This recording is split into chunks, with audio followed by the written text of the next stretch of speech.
پچھلی قسط میں ہم نے بات کی تھی اپنی پہچان پر۔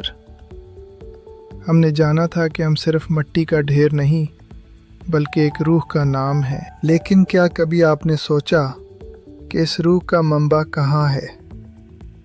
وہ طاقت کون سی ہے جو کائنات کے اتنے بڑے نظام کو ایک سیکنڈ کی تاخیر کے بغیر چلا رہی ہے؟ ہم اکثر کہتے ہیں کہ اللہ ہے، لیکن کیا ہم نے کبھی اسے پہچانا بھی ہے؟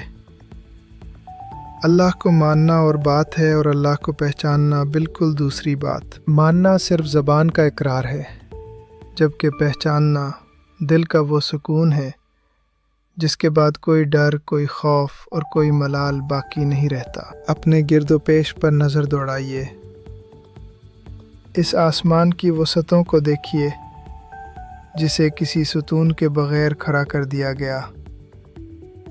ان ستاروں کو دیکھیے جو کروڑوں سال سے اپنے راستوں پر دوڑ رہے ہیں۔ کیا یہ سب خود بخود ہو رہا ہے؟ جب آپ ایک خوبصورت پینٹنگ دیکھتے ہیں تو آپ پینٹر کی تعریف کیے بغیر نہیں رہ سکتے۔ جب آپ ایک شاندار عمارت دیکھتے ہیں تو آپ انجینئر کی مہارت کے قائل ہو جاتے ہیں۔ تو پھر اس عظیم کائنات کو دیکھ کر اس کے خالق کی عظمت کا احساس کیوں نہیں ہوتا؟ اللہ کی پہچان کسی فلسفے کی محتاج نہیں ہے، وہ تو اس ننھے سے بیج میں ہے جو سخت زمین کو پھاڑ کر ایک ننھی سی کونپل نکالتا ہے۔ وہ اس بارش کی بوند میں ہے جو بنجر زمین کو زندگی بخشتی ہے۔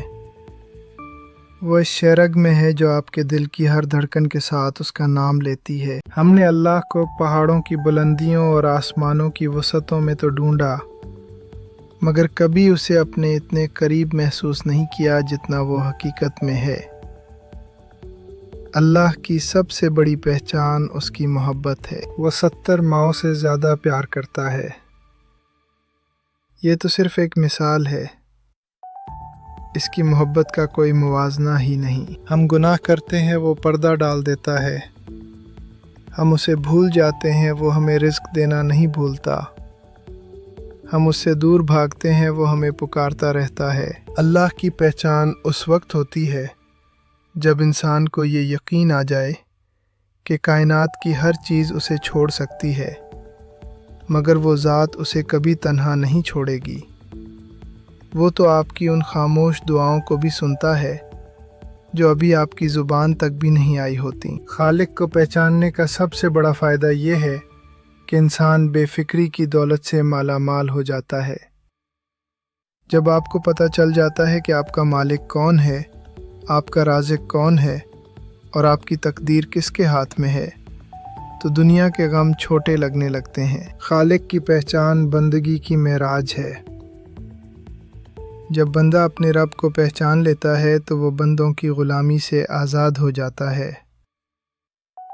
پھر نہ اسے کسی کے آنے کا دکھ ہوتا ہے، نہ کسی کے جانے کا غم، کیونکہ اسے مل گیا وہ جس کے پاس سب کچھ ہے۔ آج کی قسط کا اختتام ایک چھوٹے سے سوال پر کرتے ہیں۔ کیا آپ نے کبھی اللہ کو اپنا دوست بنا کر اس سے باتیں کی ہیں؟ آج رات تنہائی میں اسے پکار کر دیکھیے، اس سے اپنے دل کا حال کہیے۔ آپ کو محسوس ہوگا کہ وہ تو وہیں تھا، بس آپ ہی کی آواز کا انتظار کر رہا تھا۔ سیریز پہچان کے اگلے ایپیسوڈ میں ہم بات کریں گے زندگی کے اس عظیم مقصد پر جس کے لیے ہمیں یہاں بھیجا گیا۔ ذیشان اظہر آفیشیل سے جڑے رہیے۔ اللہ نگہبان۔